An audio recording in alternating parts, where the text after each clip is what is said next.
Hey everyone, an interesting article came out recently. I'm excited to cover this with you.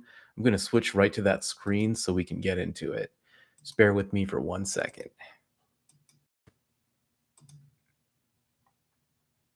Okay, I think that's showing. So, this article is titled Mapping the Phenomenology of Intranasal 5-MeO DMT in Psychedelic Naive Healthy Adults. Now, this article is really important because this is more of a recent advancement in science. We're looking more into phenomenology. And if you don't know what that means, that's probably a good place to start.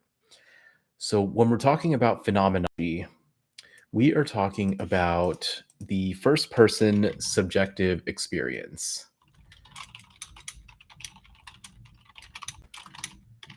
So, what do I mean when I say the first person subjective experience?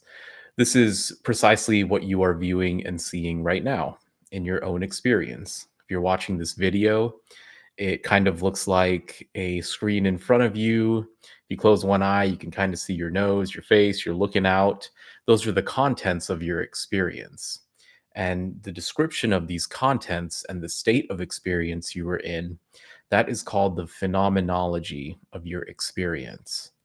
So when we look at this article, we're talking about how someone's first person experience changes when they take a certain psychedelic substance. And as we'll talk about later on, this is relevant to the psychology of awakening, not because I'm not because I'm encouraging you to take psychedelics, but because the way altered states of consciousness change the contents of your consciousness, that has a lot of relevance in terms of how we practice things for the psychology of awakening. As it turns out, when you start to alter these contents and you can do it on a meditative basis or whatever kind of basis, drugs in this case, you start to gain certain insights and differences in experience that can help advance you in terms of what we're talking about for realizing ultimate reality and finding an end to psychological suffering. The key part is not necessarily the experience. It comes down to how you understand and relate to the experience of what happens. So, when we're talking about 5-MeO DMT, probably a good place to start is here. This is the Colorado river toad, and this toad secretes this substance on its back. If you've ever heard the phrase, don't lick the toad, this is precisely what they are talking about. Now, why the toad secretes a very potent and powerful psychedelic compound, I don't fully know. I don't think anyone fully knows. You could argue it has some evolutionary capacity or some kind of survival oriented mechanism, but truthfully, it's a big question. Another way you could look at it is the individual pharmacologies for different species, humans included, use specific types of compounds to operate in terms of your first person experience, what contents are available, what state of consciousness you are in, and so on. And the 5-HT, the serotonergic type receptors, they seem to operate with a very specific set of structures. I won't show those here, but if you've ever seen like dopamine, serotonin, DMT, 5-MeO DMT, a lot of the psychedelics, they have a very similar pharmacological profile in terms of how they are like chemically constructed. So one of the theories here, right? And when we're talking about psychedelics, we're referring to 5-HT2A receptors being impacted. So, a set of compounds, psychedelics are a set of compounds that impact 5-HT2A receptors as one of the primary mechanisms of action. And we know this because you can actually kind of gate the way that the receptor is being impacted. So if you give somebody a psychedelic and we know the 5-HT2A receptor is impacted, and then we give another drug that blocks the 5-HT2A receptor in a more competitive way than the psychedelic, we actually see that the experience itself diminishes whether or not the person has taken, I believe it's kentanserin in this case, as something that blocks the receptor. So when you understand it this way, you know that something is going on a pharmacological basis that is at least having some kind of correlational or associative action in terms of what a person is experiencing. So when we talk about the phenomenology of 5-MeO DMT, we are talking about how the first person experience changes when somebody takes this pharmacological compound. If you want an easier way to think about this, just think about eating certain kinds of foods or certain kinds of drinks, right? A lot of people have had alcohol before, probably not necessarily the back of a toad or whatever, but if you've had alcohol before, certain kinds of effects, right? Especially as you drink more heavily, you start to see more psychological and pharmacological effects that are called intoxication, right? Similar things can be seen with certain types of foods, certain types of foods and drinks, all of that together. Even if you're taking certain kinds of medicines, all those things have an impact on your psychological and phenomenological experience. So, without going too far into that, I just wanted to give you an overview of what this article is about. So, again, the article is about mapping the first person experience and changes that someone has when they take 5-MeO DMT, which is a psychedelic compound. Okay. So let's go into the article itself. I'm not going to go through the entire article. I'm just going to go through some key points. There are a set of tables and figures that are really important that I'm going to spend the bulk of the time on. But if anyone wants me to cover anything specifically in this article or related to this content, I'm happy to do that. Okay, so as we already talked about, 5-MeO DMT, here's the full name for it. It's a short-acting serotonergic psychedelic tryptamine class. So again, 5-HT2A receptors. That is the primary mechanism of action, at least as far as we know it in science.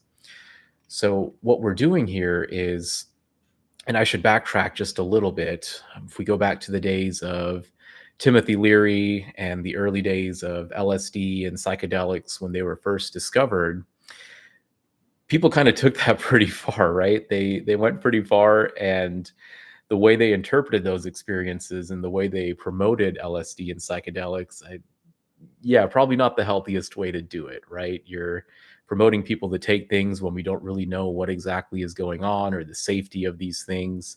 We do know that when you take psychedelics, they have profound psychological impact in the sense that people will have changes in their own mental health.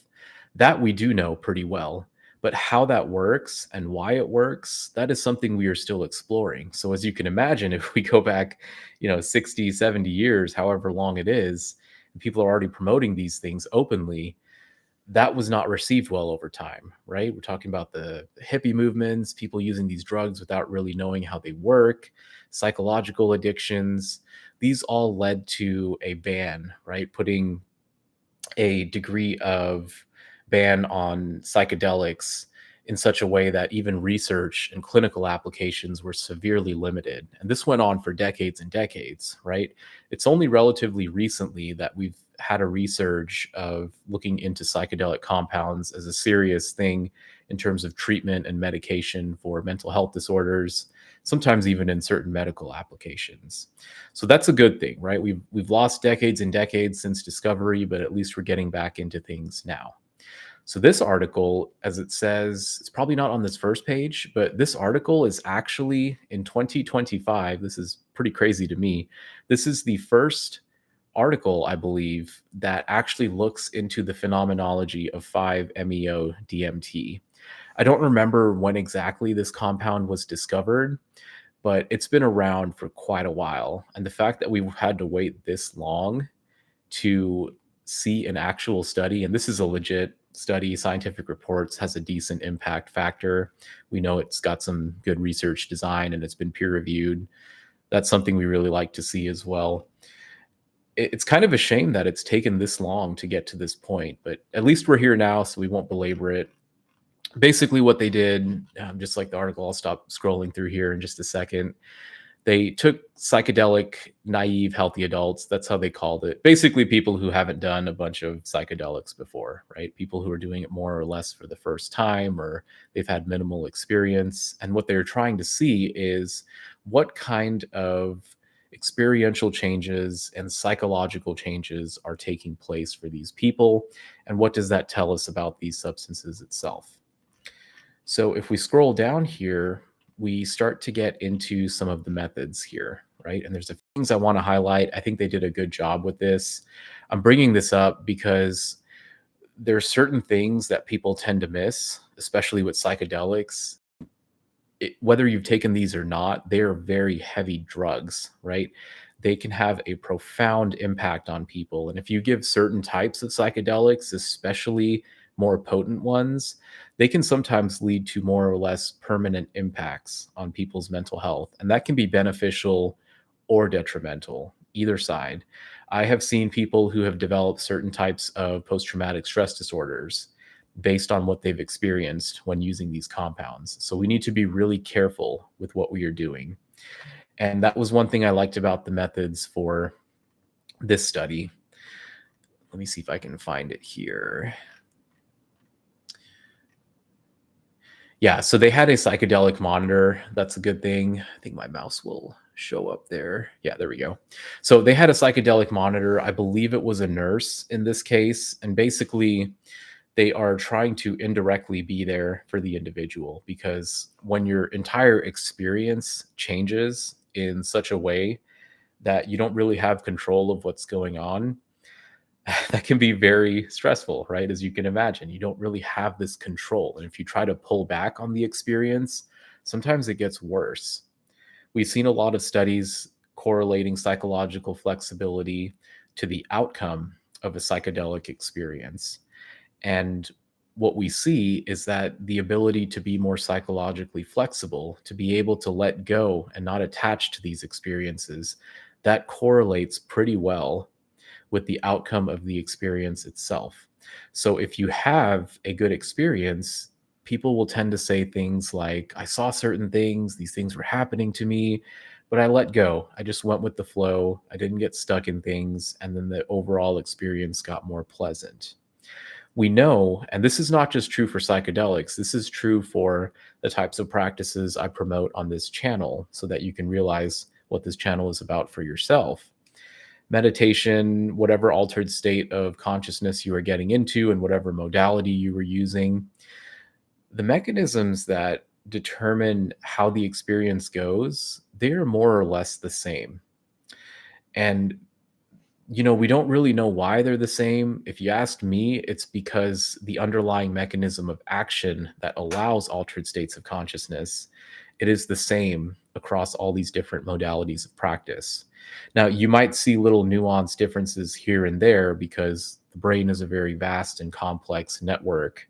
There's many different regions involved, but each mechanism of action, from meditation, drugs, sleep deprivation, whatever it is you're doing, fasting, it more or less is going to target a similar system. So when we're talking about having a aid here, it's important for psychedelics because experience tends to go kind of from 0 to 100, sometimes in the matter of seconds when you take psychedelics.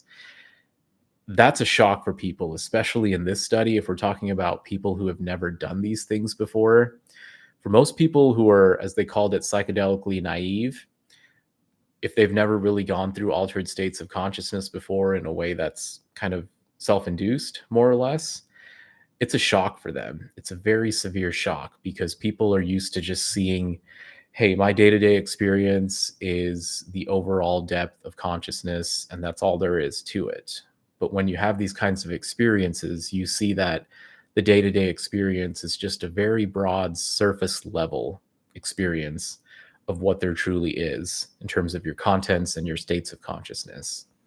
So having that aid there is really good, really helpful. And then they also later on check back with these individuals after giving them the 5-MeO DMT. That is another crucial step, because it's not just about taking the drug itself and then having the experience, and then going on with your life. There's a bit of a reintegration phase. What do you actually make of the experience that you had? How do you take those experiences and apply them to your day to day life and apply them in terms of your overall understanding of things? That's perhaps the most important part therapeutically. The two most important parts therapeutically, psychotherapeutically, I should say, what's going on during the experience and what goes on after the experience. If you can manage both of those things pretty well without getting stuck, that correlates to a pretty good outcome. Okay, so here they talk about the interviews a little bit. Not super important. We're not trying to do a full-on journal club here. I just want to get to some of the more important things with the article. So I'm going to scroll down. Again, if you want me to clarify anything, feel free to ask. Here's just a figure showing, right, pretty much what we would expect. Anytime you take a psychedelic compound, or honestly, anytime you go through any type of altered state of consciousness, you're going to have an increase in intensity. It's going to peak after a certain point, and then it's going to tail down back to your normal day-to-day experience. Now, you might ask, why is the normal day-to-day experience kind of the default, so to speak, of your conscious experience? Number of different answers to this. I think the simplest answer is that it is the state of consciousness that is the most evolutionarily salient for us. So, what this means is that your normal day to day experience is the best place to be in terms of survivability, replicability, day to day life, and navigating your environment in a way that is conducive to your survival. If you are high on psychedelics, or if you're even in a minimally active state of consciousness, like being under anesthetics or in deep dreamless sleep, I mean, yeah, it's interesting because the contents of what you are capable of experiencing, those are profoundly altered. However, I think pretty much everyone pretty much everyone would argue that it's not super helpful in your day-to-day life to be like on LSD all the time, right? Just look at people. I believe there's some people on YouTube. I haven't really looked, but they document their LSD experiences. That drug can last for hours and hours. It's kind of debilitating in a certain way, right? The trees look like they've come to life. Everything's kind of pulsating like this. And it's hard to navigate your environment in an effective way. It's interesting in the sense that you see things you don't normally see, but it's not super useful in terms of day-to-day living. So that's probably why things tailor back. And we also know that our default pharmacology is set towards day-to-day experience. And that does vary to a certain degree based on whether someone has medical conditions, psychological conditions, or a combination of both. Okay, so let's keep going here. Time course, we can skip over that. This is the first figure I wanted to spend a lot of time on, and it looks like my camera is kind of blocking it. So I will try to, let me try this and see what happens. Does that do anything? No. How about that? Yeah, that's a little better. Okay. I think we can work with that. I'll try to explain things a little bit better. I might even zoom in at some points. Let me know if you can't see it super clearly. So this figure, Dendogram of the themes extracted from qualitative analysis of interview transcripts, right? Basically what they did was after they gave the 5-MeO DMT to these individuals, they recorded everything, right? It's a scientific study. We need some data to work with. Number of limitations there, which I'm not going to spend too much time on. One of the main things is you're not going to remember everything that happened. It's a very profound experience and a lot of things go on. But to the extent possible, they have to record data. So this is basically what they took away. Now, if we start from the center node here, we're looking outwards and we're seeing different clusters and themes of what happened. Okay, so for example, if we're looking at sensory, this category here, and let me get my highlighter out. I'm going to try zooming in. Hopefully that helps. Is that better? Looks better on the view that I can see, so we'll go with it.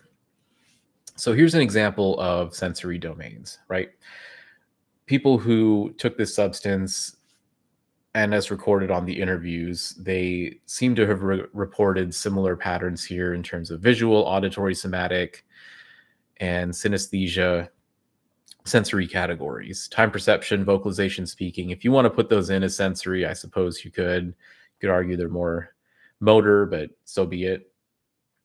Now, the visual effects, they occur both with open eyes and with closed eyes. This is similar to other altered states of consciousness, right? Whether your eyes are open or closed, you're going to have an altered experience. Now, if you're doing something that's specifically a close-eyed form of altered state of consciousness, like a meditative practice, you're not necessarily going to see that, but there are forms of meditation you can do with your eyes open. Okay, so the auditory pieces, the music, other, and synesthesia is the one I wanted to focus on a little bit here because with the practices that we see for the psychology of awakening, this is something that you will experience if you're going into correct practices. Why exactly this happens, there's a number of theories out there. And let me back up for a second. Synesthesia means kind of like the blending of senses. So if you think of somebody who can perhaps hear colors or feel numbers, sounds really strange, but there are cases out there, and to a certain extent, most people do have synesthetic experiences. So this is kind of a sensory blending. And when you engage in altered states of consciousness, you see that senses do indeed blend. Certain types of practices might feel like it's kind of hard to describe. It's like a ringing sound, sort of. It's kind of like a ringing sound, but it seems to be, rotating all around your head. And as that's happening, your overall experience starts to rotate as well. The contents of your experience shift a lot. So you'll get a number of different experiences. And I believe on the next table, they talk about more specifics. So we'll come back to that one. Time perception, this one indeed does shift as well. So when we're talking about time perception, we're referring to kind of like the clock you have on your day-to-day basis. If someone just asks you, "Hey, what time is it?" You sort of have a general sense, right? You're using a number of cues to help you determine what the overall time is, whether it's just familiarity with what you're doing during the day, whether the sun is out, and so on. When you're experiencing altered states of consciousness, such as in this case with 5-MeO DMT, those cues are gone more or less, and that time perception, it changes or diminishes. There's a number of other theories for why this happens as well, but I think we could pretty safely say your time perception is closely correlated to your overall psychological experience and what contents are available in your day-to-day experience. So if those are taken away or changed, we could expect that your time perception is also going to change. Now, these two are important as well, sense of presence and a sense of reality. These also profoundly change. Normally, during our day-to-day experience, it sort of feels like we're this body, and there's an awareness with this body, and it seems connected, and everything's integrated pretty well. When you have these types of experiences, and again, and again, this doesn't have to be just with psychedelics. This can be with other forms of practice. When you have these types of experience, your sense of reality and your sense of presence changes. Sometimes it feels like there's a separation between this awareness and your body. It's really hard to put into words, as you could imagine, but the separation between your awareness and your body, it's something that we not only see for self-induced altered states of consciousness, it's something that we see in surgical settings as well. It's not super uncommon for people to have certain types of out-of-body experiences, near-death experiences, feeling like they're traveling through certain realms. Those things are relatively normal when you change someone's overall state of consciousness. So let's keep going here. Reflect on just a few more here, and then we'll move down to the main table that I want to spend much of the time on. This one is super interesting, right? Self, others, environment. We could cluster these together. Oh, let me move this here so you can see it better. All right, is that better? Can you see that? Yeah, that looks a little bit clearer. When we're talking about self, others, and environment, most people who read into spiritual literatures, they might think of these as more dualistic categories. I think that's a fine way to describe it here. When I'm talking about dualistic, I'm talking about differentiations between self and other, right? The way the mind thinks for most people, it goes into categories. People are used to saying, if this is me, then that's you. Relational frame theory, I've done a few videos on this. It gets into the psychological mechanisms for how this works. Overall, our language capabilities, thinking of things as symbols, it requires a differentiation of the environment, right? So if you are looking out into a night sky, for example, and you're looking at the individual stars, you are separating stars from the space around it. Now, we could argue that differentiation you are making there, it's kind of artificial, right? You can't really have a star unless you have space around it. That's what we're talking about here. If you can see that, and if you can truly understand this, you will start to see the next category here. You'll start to see a merging and a unity of experience. In truth, I think people could even logically argue this, but this is best directly experienced in order to understand. It's kind of hard to put into words here, but I'll try. You see that there is a common thread to everything that could be experienced at any given time. This common thread is there because if you have a content of consciousness, it has to have some kind of grounding. I'll give you an example here. When we're talking about the merging of experience, I'm often talking about contents of experience. I'm sorry, contents of consciousness and states of consciousness. What's common to both of those? We throw around these terms all the time in scientific communities, but we don't really reflect what's common to both of those is consciousness itself, right? So most people, when they're putting this into words, they will say, oh, it's the consciousness that's common to all my contents and all the states of my experience. That's fine. But you run into the problem of labeling that experience as consciousness. So again, you're using those language functions to put on a label there. It's hard to understand this point, especially because we're constantly reinforced to use our language functions and think in those kinds of categories. The true experience and the true merging and unity of what it is that you have during these altered states of consciousness, there's not really a word for it. It's just something that you experience. You can realize it. But the moment you label it, you've kind of missed the point there. So I'll leave it at that. Merging unity, that's totally fine. And that's where the sense of transcendence and sense of unity come in, right? When you see this common thread and you see that this common thread is something that you are fundamental to as well. Or I got that backwards. The common thread is something that is fundamental to you as well.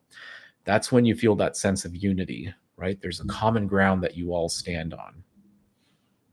The transcendence piece, that involves taking that common thread and using that to understand that what you are is more fundamental than what you thought, right? This body, this vessel, this suit, whatever you want to call it, that's something that you can transcend. It doesn't mean you literally go away from your body and separate from it, but it means that you see there are things that are more fundamental at play than just your body.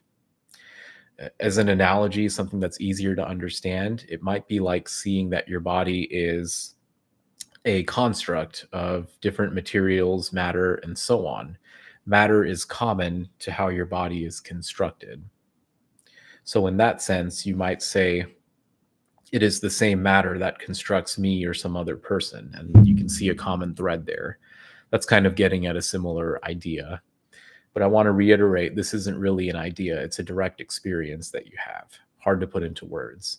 I believe there are also some specific transcript narratives that they recorded from some of the individuals who underwent this study. They have some fascinating things to say. So I'll spend some time reading over those as well so you can directly see people trying to describe what it is that happens when they take these things.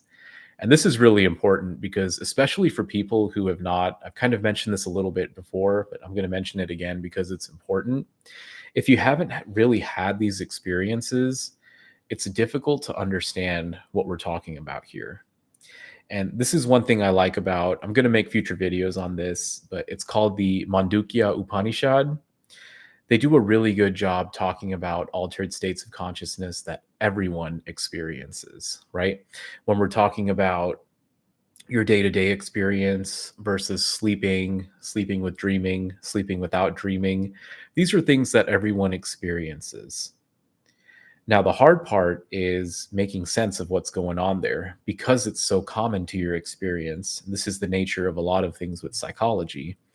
Because these things are so common to your experience, it's hard to understand and hard to analyze them, right? Just even asking someone to take a step back and just analyze their own day to day experience, like the contents of what they're seeing, it feels kind of foreign because it's so common to what it is that you experience in your day to day life. So taking a step back to analyze that, that becomes a little difficult. Okay, let's do one more here. And again, if anyone wants me to spend more time on other parts of this dendogram, I'm happy to do it. This one is a good transition into what the next table is going to cover, self-consciousness. Okay, so again, self-consciousness. And this is something that's more relevant to Advaita Vedanta. I don't think they did it intentionally here, but you'll notice this S is capital. When we're talking about Advaita Vedanta, that's a certain that's a certain Hindu spiritual tradition. They use a capital S when they're talking about the fundamental and ultimate reality. Here, I think they just capitalized it for the sake of for the sake of making it look good with the rest of the article. So I don't think that's what they're talking about. Here they're talking about your individual self-consciousness, right? When you say I'm having a thought, who is the I? That's what they're talking about with the self here, that individualized sense of self. And as you'll see, when these kinds of compounds are used, all of these components change. It's kind of crazy when you think about it. This individual sense of I, it starts to dissolve. And when I say dissolve, that is truly something you have to experience to understand. But it just dissipates and you blend in with all of the experience. So, this mental agency that they're talking about, mental ownership, bodily agency, bodily ownership, spatial cognitive, all those categories change along with the contents of your experience. All right. So, again, if anyone wants me to go over some of these other categories here, I'm happy to do it. There is going to be some overlap with the tables later on. Here is the main table. Now, before we get into that, I want to spend a little bit time going over some of the individual experiences that people reported who underwent this study because it's really fascinating. And I want you to remember these are people who have probably never done these substances before. Okay, so you're taking a layperson, so to speak, and giving them this substance. Come back to me afterwards. Tell me what you experienced. And this is what they're putting into words here. I mean, these are not like people who have done psychedelics a million times or someone with some kind of issue. I'm bringing this up because these things sound really strange if you haven't experienced them yourself. But they are within the realm of normal human experience in the sense that you may need to use pharmacological substances or meditative practices or whatever it is, but you are capable of experiencing these things as well. Okay, so here's one. I won't go through all of them. I'll just go through a few. I just find them interesting. Yeah, this one's not super interesting, actually. Let me skip over that. It's just talking about the sensory experience of the compound and how that went away when the contents of his experience changed. Let me find one that's a little bit more interesting. Okay, here we go. In the beginning, my body was shaking, like my spirit wants to separate from my body, and then my body was resisting because I was scared, I guess. But at some point, I was totally separated from my body. So, this is something we talked about a little bit earlier, right? And again, you can interpret these things however you want. It's kind of hard to say one way is right or wrong based on direct phenomenological experience. This is one reason why science has sort of discredited or not really looked into first person experience. It's because it is inherently subjective. Things that are subjective are very difficult to scientifically analyze. This is a problem that we see in psychology as well. My own field, right? But to be totally frank, that is a problem we see as well in psychology because things are subjective and there's so much variability from person to person. It's extremely hard to quantify these things. It's easier to look from a third person objective stance. But still, that doesn't discount the importance of subjective experience. This is something that we truly need. And there are common themes in subjective experience. I might make a video on this as well. It's kind of jargony terminology in our field of psychology, but I'll just briefly use it here. We have nomothetic and idiographic types of data. Idiographic is unique to the individual. Nomothetic is something that is more in a group setting, right? If you take the stereotypical average of 100 people, that's more of a nomothetic type of data. So you can just forget the jargon, just think of group and individual. Here we're looking more at individual experience, taking that from a multitude of people and then seeing what common factors are there. Okay. The best way to describe it without sounding terrifying is your soul basically leaving, or you think it's your soul or spirit leaving. You kind of feel that. You will totally start feeling lighter and moving away from your body. So again, we could sit here and we could go back and forth. I could explain this as, hey, maybe their soul really is leaving their body. Or I could say there really is no soul and this is just a change in brain function and that's what's going on here and it's just a chemical basis and someone's interpreting it in a weird way. It really doesn't matter. This is just a description of what it feels like to the person and the best way that they can put it into words. That is the other caveat with this type of data. You have to put everything into words. The entire basis of altered states of consciousness is nonverbal. Maybe not the entire, but pretty much all of it. It is a nonverbal basis. So how do you take something that's nonverbal and put it into words? You run into a lot of challenges there. Just think of your own experience, right? If you're trying to describe what dinner tasted like yesterday to someone, how do you do that? It's really challenging. Even just describing the taste of a strawberry, something as basic as that. I mean, good luck, right? You can try to describe it as much as you want, but until somebody tastes the strawberry for themselves, they're not going to truly get it. We have to take that limitation into mind. We have to convey things and information here as best as possible for science. So just keep that in mind as well. Okay, here's another one.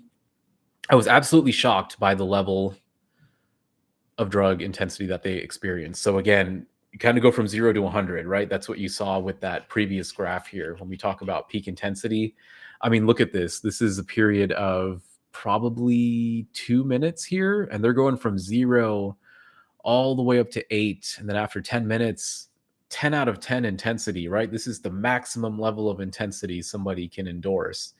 And they are going through that in a matter of a few minutes. That's crazy, right?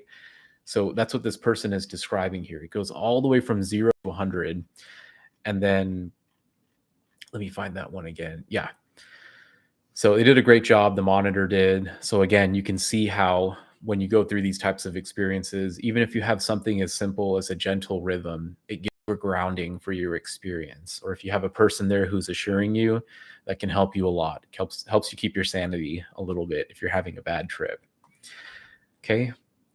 So there was one more. Yeah, emotions here.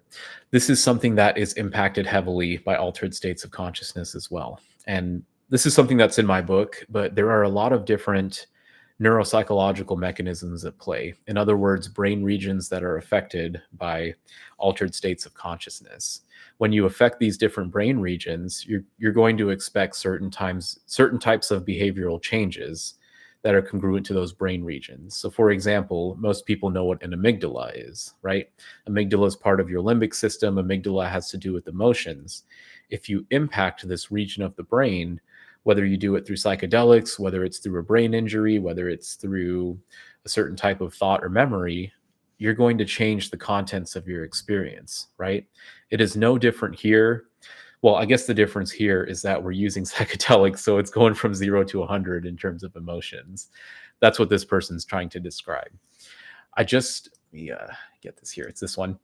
I just started to feel different emotions. It's really hard to explain. I don't know if I can call it sadness or anger or fear or happiness. I don't know. I just felt all kinds of mixed emotions, and it was in waves. I don't know. I still don't understand it. I don't know what I felt. What I can say is that I felt intense feelings. So the highest I've been happy, and the highest been maybe upset, or the highest I've been whatever in the past. It was just intense. The intensity is all I can say. So again, right, when you look at the course of a psychedelic compound as it passes through someone's brain, right? We know when you inhale, or I think in this case it was inhaled. When you inhale a psychedelic compound, it has a pattern in terms of how it courses through different parts of your brain. And to a certain extent, you can correlate that to the type of experience someone is having. So, for example, if you have a psychedelic compound and it's affecting your occipital lobes here in the back, right? You know, there's like V1 through V5 specific types of visual cortex involved. See what that was. That was just an email. When you have different types of visual cortex involved, you're going to see changes in your content of experience as it correlates to the psychedelic compound passing through those different parts of the brain. Now, again, we can't necessarily reduce the phenomenological experience, or what the first person experiences, to that specific brain region, but we can relate it to some extent. It's not a one to one causal factor, but there is a correlation involved there. In this case, you can kind of see the waves of emotion, right? This is a common pattern that you see. As the psychedelic substances are passing through your limbic system, for example, there's a lot of white matter tracks involved as well. It's going to have effects on your emotions. All right, so I don't want to take too much time. I think I just spent a few minutes there going through some narratives. I will post this article if you want to read through everything yourself, but I want to spend the rest of the time on this specific table here. This table is really important because, let me see if I can make it any bigger. Oops. All right, there we go. This table is really important. I don't think there's anything under. Yeah, so I can keep the camera right there. This table is really important because as I was reading through it, I saw a ton of overlap with what I've experienced in terms of meditation and going through a lot of the practices that I share in this channel. Why is this? Again, when we're talking about altered states of consciousness, there are overlaps in terms of what happens. The specifics of what happens, yeah, you might see some alterations there. Again, the pharmacological aspects, it differs from substance to substance. DMT looks different from 5-MeO DMT. LSD looks different. What are some other ones? Datura looks different. That's a pretty heavy one, by the way. All of them look different, and when you're doing meditative practices as well, you are also playing with your neuropharmacology to a good extent. So again, the mechanisms of action are pretty similar, but how the overall experience looks, it's going to differ a little bit. We also know that the experience differs a little bit from the same modality of practice, right? When you meditate and you get into some of these deeper states, no two meditative experiences are going to be exactly the same. So that adds a degree of complexity as well. The researchers here, they tried to summarize some of the key components, the mechanisms, right? So when we're looking at the first effects here, we'll start from the left. They inhaled the 5-MeO DMT. So the nasal spray feeling, it's something different, right? It kind of feels like a chemical sensation, and that's going on for the first 2 minutes, right? We know that when you inhale a drug, it takes a little bit of time. It's relatively quick, depending on the drug. It takes a little bit of time to absorb and distribute throughout the body, metabolize even. Now, when we get into the 2 to 8 minute mark, and again, I want to emphasize your time perception is altered when you go through altered states of consciousness. So it doesn't feel like 2 actual minutes. It just feels like a blur. And then things kind of speed up. It goes really fast. You don't really have a perception of how long it's been. And then things, as soon as you know it, return back to your baseline. So the increasing intensity here, 2 to 8 minutes, take a look at these descriptions. Okay. These are really important. Bodily sensations, vibrating, floating, expanding, lifting or sinking, weightlessness, etc. Now, this one I am highlighting. That's a really bad highlight. Let me let me redo that. This one I'm highlighting because I'm currently working on a series of videos that give you the direct meditative practices that you can do for yourself to realize awakening, find freedom from psychological suffering, realize ultimate reality, all those good things. And one of the descriptions for a certain type of practice I'm going to give, it involves these exact phenomena. It's fascinating. When you get into certain stages, for example, if we're talking about jhanas, when you get into that fifth jhana and you're talking about boundless space, you really start to feel these experiences more than other previous stages. Bodily sensations, you start to feel you're expanding. You kind of lose your orientation in terms of where you are in space. Your proprioception starts to go away. Again, these are all closely correlated to different brain regions. But when these things go away, you don't really have this sense of individual space, right? This body is sitting here separate from the environment. That kind of melts away and you melt into the environment. That's where a lot of these sensations come from, right? The expansion piece, lifting, sinking, you're kind of blending in with your environment there. Okay, so going inwards, losing external and bodily sensations, the exact same thing I just described. Simple visuals. If you go on YouTube and you type in like DMT experience or something like that. There's a few channels that do this. I think I've mentioned it before in other videos, but they have a pretty good depiction of what these things might look like from the first person. And when you see simple visuals, it's kind of hard to understand, but if you go and you type these things in, it's basically like looking into a kaleidoscope. If you have ever used one of those before and you kind of turn the end, and they're geometric patterns that kind of pulsate in and out. They go and they transform into different figures. That's more or less what's happening here.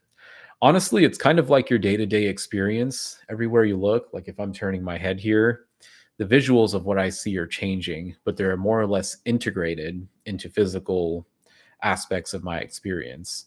Here, that function is kind of tailored a little bit towards more fractal type imagery, not necessarily like physical salient objects, but you'll kind of get the point if you look it up. Fractals is a good description here.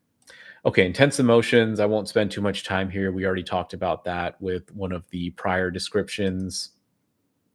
This one is super important. Surrendering to the experience or struggling to let go. And I'll tack this into change in spatial self-consciousness, feeling elsewhere. This is probably the most important component for any type of altered state of consciousness that you experience. Being able to let go. You'll hear this in movies all the time. Kung Fu Panda comes to mind. Being able to let go, right? What does that even mean? This means, I think the easiest way to define this, it means not having a psychological grasp towards what's going on in your experience. Give you an example. If you're walking around, let's say you just picked up a rock. It's a really ugly rock, you don't really care about it, and you're walking and all of a sudden you kind of trip on a piece of wood and you drop the rock and you lose it. You don't really care, right? It's like, okay, let go, whatever, the rock is gone, I'm going to move on with my life. Now, let's say instead of that rock, you're walking and you're carrying a $50,000 engagement ring for someone. You trip and you lose the engagement ring, and then it falls and it goes down and it falls into a mountain, maybe a volcano, and it burns up and it's gone forever. You're going to be a little bit crushed, right? If $50,000 engagement ring gets burnt up in a volcano, right? It's going to be harder to let go of that experience because you have a degree of psychological attachment to what is going on there. So that's what we're talking about when we say letting go of an experience. To give you a more salient example here, if you're going through a dream, right? A dream is a good analogy for what you experience during these altered states of consciousness, because a dream is an altered state of consciousness. If you're having a dream about, let's say, a deceased loved one, for example, and that dream is particularly traumatic, it's going to be hard to let go of that experience. And you can see how deeply ingrained these challenges are. Hey, what's up? Wife, triple X. You can see how difficult these things are because they're ingrained all the way down to your physical experiences, right? Your physical experiences here, you might be sweating, you might wake up in a night sweat, and so on. And those kinds of things, they are in your physical experience, right? The body keeps the score. That's kind of a depiction of what I'm talking about here. Some reservations with that book, but so be it. So overall, this ability to let go and not attach to your experience, that's one of the key psychological mechanisms at play. Okay, so now we're getting to the peak and plateau of experience. So I'm not going to bother highlighting each one. You can read through these. You probably already are, to be honest. So when we're talking about the peak and plateau of experience, again, this one's kind of hard to put into words, but when you are going through this experience, you kind of feel this escalation of what's going on. And this escalation, it involves a lot of different emotions, sensory experiences, and you're kind of traveling through. This is the part that they're talking about here. So meta awareness disappears, right? Thinking about thinking, it sort of goes away. It's like being there with the blank mind, and the experience is just channeling. There's not really a degree of separation. It's just an experience, right? This is getting more towards what we call non-duality. There's not a sense of self and other. It's just an ongoing experience. The conditioning of your own mind, the conditioning of your own thoughts and language, those go away. All right, so your thoughts will disappear as well. So again, if we want to relate this to neural mechanisms, we could say default mode network activity is decreasing here. We have a lot of research to support that, not only with psychedelic experiences, but also with altered states of consciousness in general. Those kinds of thoughts disappear because now a different set of brain functions are active. These are more nonverbal in nature. They relate to insight, and they relate to understanding things in a holistic fashion that is not reducible to thoughts. Okay, so all these different things that involve individuality and duality, they disappear here, right? Time disappears. All these categories kind of go away. I'm going to speed up here since we're running out of time, but if you have any questions or if you want to make any comments like this person, feel free to, whatever you want. You basically culminate in a non-dual experience, a sense of pure consciousness. Now, there's a good amount of literature coming out right now. We call these minimally phenomenal experiences, MPEs. These are, oh, yeah, absolutely. No problem. You're welcome to comment whatever you want. Thank you for being here and listening. So, the pure consciousness experience, when you get to the peak plateau here, what you find is that you start out as this individual sense of self, and then it dissipates and you start to connect with your environment. And then you reach this point. I really don't know how to put this into words, but when we go through my practices for different meditative styles, you'll be able to experience this on your own. It does take a while, it takes a good sense of mastery, but it kind of just turns into a, I don't even think unity is the right word. It's just a, I got to use words here. It's hard. It's kind of like a blending, a unity, but it's not exactly a unity. It's just like being able to see the ground framework. It's like seeing the blueprints of the house while you are looking at the house itself with your naked eyes. It's really difficult to describe, but it's that non-dual experience. You'll hear a lot of people talk about this, especially if they've had this experience independently. It's really hard to put into words. It's kind of like a sick game in a certain kind of way, because you go all the way up to this really profound experience, but then you come back down. And in your day to day experience, these things are kind of locked away again because they're not necessarily evolutionarily helpful. It's not super helpful to be sitting there and overwhelmed by your experience of consciousness, but it is helpful to give you insights into the nature of reality. So we have to come up with a good play here. But in your own day to day experience, yeah, good luck trying to describe these things, right? If you want an example that's easy to understand, try describing a vivid dream to someone. See how difficult that is. You might be able to get some basic themes here and there, but they're not going to understand it unless they experience for themselves. Okay. Now, transpersonal and archetypal, I'm going to kind of skip over these. I'm not the biggest fan of Jung. A lot of problems that I can see in his work. I think he's great for certain things, especially the mystical side. But in terms of what I want to get across, in terms of finding things that are replicable for yourself, I don't find those to be super helpful. So I'm going to skip over those. All right, memory, personal experiences, those dissipate as well. Oh, I started highlighting again. And then things kind of decrease from here. They tailor back towards your regular day-to-day experience. Okay. So we're seeing kind of like an elevator ride. Well, roller coaster is a better description here. Your roller coaster is going up, peak of experience, getting to these really high points of consciousness. If we want to say high or not, it's, people tend to call these higher experiences because they feel really profound. They feel really different. I don't think these experiences are necessarily higher. I think they're just different experiences, right? When you get into deep dreamless sleep, it's not necessarily a lower experience. It's just a different experience. We're playing with the contents of our experience. Okay, so you're coming back to the norm here, and depending on the type of experience you had and the degree with which you were able to let go and enjoy the experience or unify with the experience, whatever you want to call it, that's going to dictate what things are like when you come back here. Okay. So when we get out of here, now we're getting into that reintegration phase, right? The little bits and pieces that you can recall, what do you make of it? How do you translate that to your own mental health? That's what we're talking about at the end here. Okay. So we're running short on time. Could probably spend a few more hours talking about this stuff, honestly, at least. But I want to give some time for questions. There's a few minutes left. Does anyone have any questions? I know there's a few comments here, but does anyone have any questions? Feel free to ask whatever it is you want. I'll do my best to answer.